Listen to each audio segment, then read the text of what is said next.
Hello everyone, how are you doing? This is MD Tech here with another quick tutorial, and in today's tutorial I'm going to show you guys how to help resolve the Mozilla Firefox error PKIX error not yet valid issuer certificate. So this should hopefully be a pretty straightforward tutorial, and without further ado, let's go ahead and jump right into it.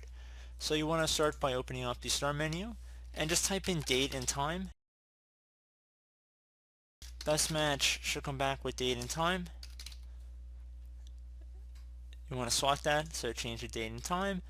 Windows 7 and Windows 8 somewhat similar. You can also go through the clock down in the bottom right corner of your taskbar.